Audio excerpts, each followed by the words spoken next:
네, 찾아라 찐 리포트 시간입니다. 오늘 살펴볼 종목은 LG생활건강입니다.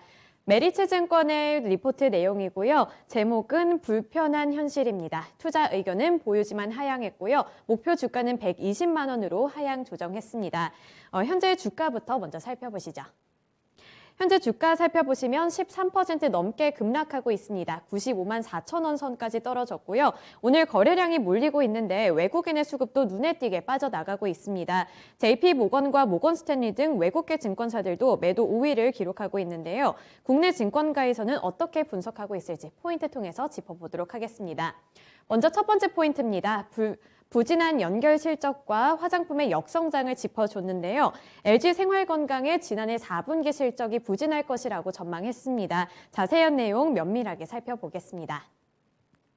메리츠증권은 LG생활건강의 2021년 4분기 매출액이 전년 대비 1.3% 감소한 2조 678억 원을 기록할 것으로 봤습니다.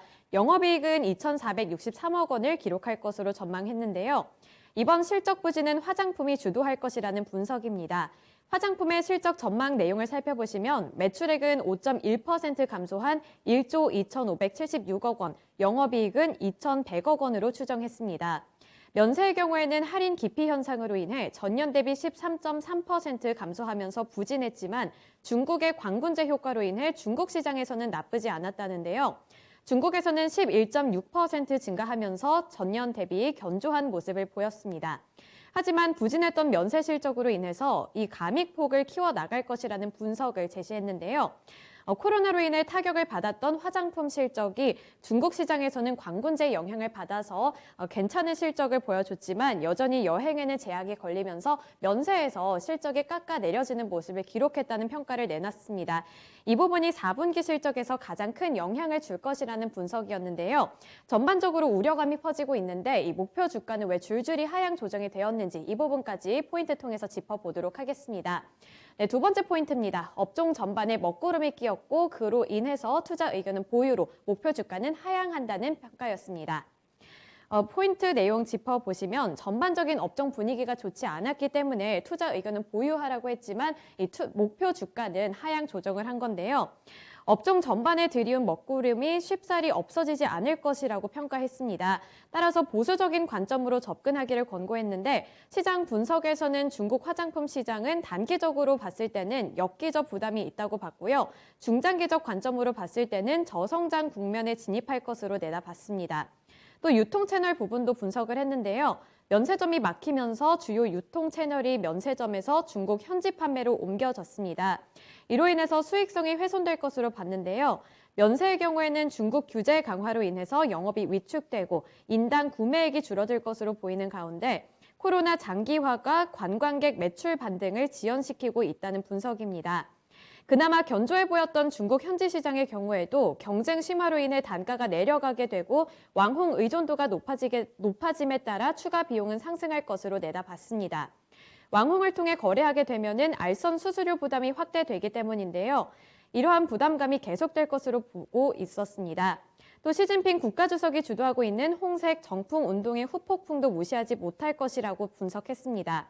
이 홍색 정풍 운동은 과거 문화 대혁명처럼 대중문화를 검열하는 것으로 젊은 층의 문화를 규제하는 건데 최근에는 외모로까지 범위가 확대되고 있기 때문에 이 영향력이 화장품 판매량에도 퍼질 수 있을 것이라는 분석이었습니다. 즉 코로나 여파로 인해 면세점의 매출이 부진하게 되고 그나마 견조했던 중국 시장도 여러 가지 장애물을 겪게 되면서 부진한 실적을 앞으로 기록할 것이다 이런 분석을 내놓은 건데요. 앞으로 하락세를 걸을 것이라는 분석에 줄줄이 목표 주가가 하향 조정되고 있습니다. 이와 관련해서 오늘은 신한금융투자의 황유연 팀장과 자세한 투자 전략 포인트들 짚어보도록 하겠습니다. 네, 팀장님 안녕하세요.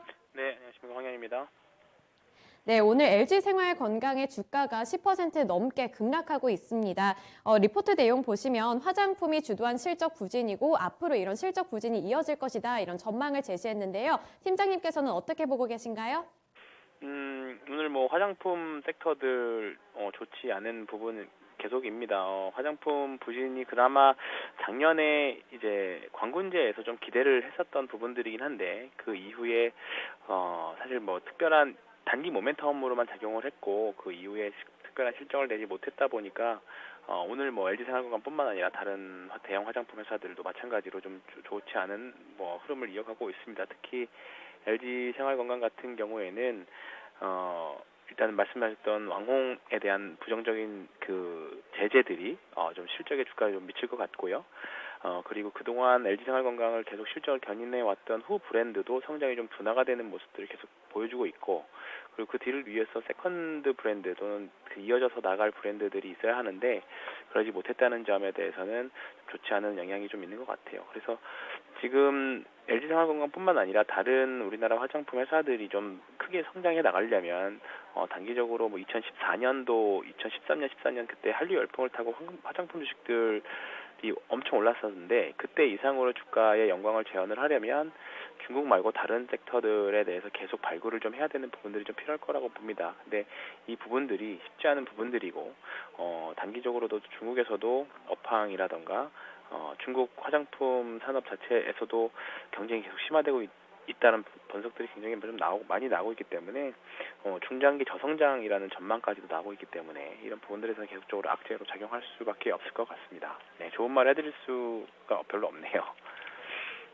네, 알겠습니다. 중장기적으로는 이 성장세가 둔화될 것이라는 분석을 제시해 주셨고요. 그렇기 때문에 단기적으로 신규 접근을 하기보다는 매수보다는 관망적인 관점으로 접근을 하라는 말씀 주셨습니다. 오늘 리포트 보니까 이 보유와 매수 이런 투자 의견은 조금씩 엇갈리는 상황인데 주가 같은 경우는 계속해서 하향 조정이 나오고 있거든요. 이 부분에 대해서는 어떻게 전망하고 계신가요? 주가가 신고가 매매할 때도 그렇고 신저가 매매할 때도 그렇고 우리가 고점과 저점은 우리가 맞출 수가 없습니다. 그렇기 때문에 분할로 대응하는 부분들이긴 한데요. LG생활건강은 이제 장기적으로도 150만 원부터 주가가 내려왔기 때문에 층층이 매물이 많이 쌓여 있고요.